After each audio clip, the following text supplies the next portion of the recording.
6 युवा क्लासेस में आपका स्वागत है।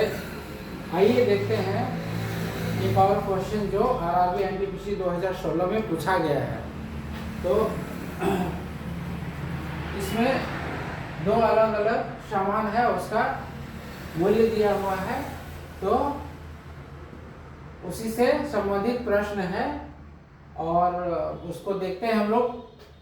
आइए किस प्रकार का प्रश्न है। प्रश्न है हमारा 3 कुर्सियां और 2 टेबल का मूल्य 700 रुपये है तथा 5 कुर्सियां तथा 3 टेबल का मूल्य 1100 रुपये है, तो एक कुर्सी और 2 टेबल का मूल्य कितना होगा। ऑप्शन ए है हमारा 350 रुपया, ऑप्शन बी है हमारा 400 रुपये, ऑप्शन सी है हमारा 500 रुपये, ऑप्शन डी है हमारा 550 रुपये।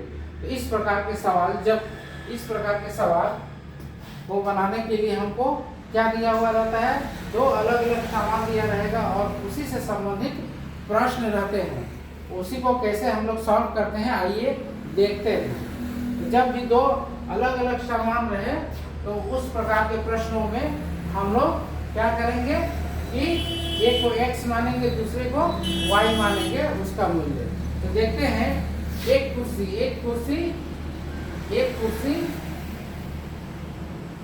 का मूल्य x रुपया, एक टेबल का मूल्य y रुपया मानेंगे। हमारे पास क्या है, इक्वेशन का फॉर्म आएगा। प्रश्न से हमारा क्या कह रहा है, 3 कुर्सी, तो 3 into x हो जाएगा प्लस 2 टेबल का मूल्य कितना है हमारे पास 700 रुपया है। उसी प्रकार दूसरा में है हमारा 5 कुर्सी और 3 टेबल का मूल्य 1100 रुपया है। 5 कुर्सी प्लस 3 टेबल का मूल्य कितना है हमारे पास 1100 रुपये। तो दो इक्वेशन हमको मिला और हमको क्या निकालना है, एक कुर्सी और 2 टेबल का मूल्य कितना होगा। एक कुर्सी और 2 टेबल का मूल्य कितना होगा। तो इसमें से कोई एक x या y को इक्वल कर लेते हैं, इसी को भी, तो इसको 1 मान लेंगे इक्वेशन 1, इसको इक्वेशन 2 मानेंगे। तो समीकरण 1 को हम लोग क्या से मल्टीप्लाई करेंगे, 3 से करते हैं तथा समीकरण 2 को 2 से मल्टीप्लाई करते हैं। तो क्या होता है हमारा, इसको 3 से करेंगे तो 9x हो जाएगा प्लस 3 6y हो जाएगा इक्वल टू 7 या 21 हो जाएगा। अब इसको करेंगे 2 से 5 दूनी 10x plus 6y equal to 11 दूना 22 और डबल 0। अब इसको क्या करेंगे, घटा देते हैं।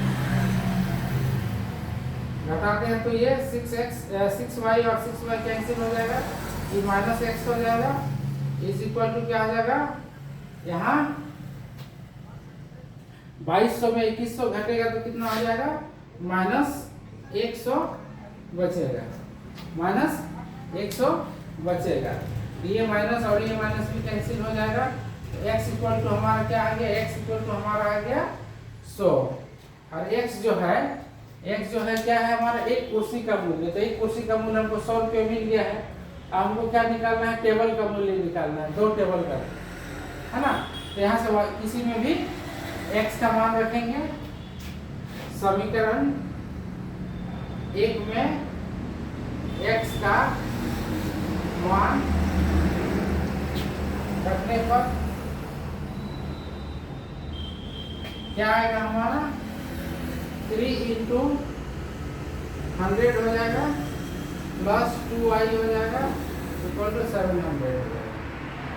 तो ये हो जाएगा 300 प्लस 2y इक्वल टू 700 हो जाएगा। 2y बराबर क्या हो जाएगा 700 माइनस 300 हो जाएगा, तो क्या हो जाएगा 400। 2y बराबर हमारा कितना आ गया, 400 डिवाइडेड बाई 2 हो जाएगा 200। तो y बराबर 200 हो गया। तो y क्या है हमारा, एक टेबल का मूल्य है। y हमारा क्या है, एक टेबल का मूल्य है। हमको 2 टेबल चाहिए, तो 2 टेबल का मूल्य कितना आ जाएगा, हमको क्या निकालना है, एक कुर्सी और दो टेबल का मूल्य, दो टेबल का मूल्य क्या आ जाएगा, एक कुर्सी का 100 रुपया हो जाएगा। और दो टेबल है तो 2 गुना 200 इक्वल टू कितना हो जाएगा, 100 प्लस 400 इक्वल टू 500। इस प्रकार हम लोग दो अलग अलग सामान रहेगा, उससे संबंधित जितने भी प्रश्न होंगे उनको समीकरण के रूप में लिखेंगे और सॉल्व करेंगे, तो आसानी से हम इस प्रकार के प्रश्नों का आंसर निकाल पाएंगे। तो अगर आपको ये सॉल्व अच्छा लग रहा है तो प्लीज़ मेरे चैनल को सब्सक्राइब कीजिए, लाइक कीजिए और बेल आइकन को बजाइए। धन्यवाद।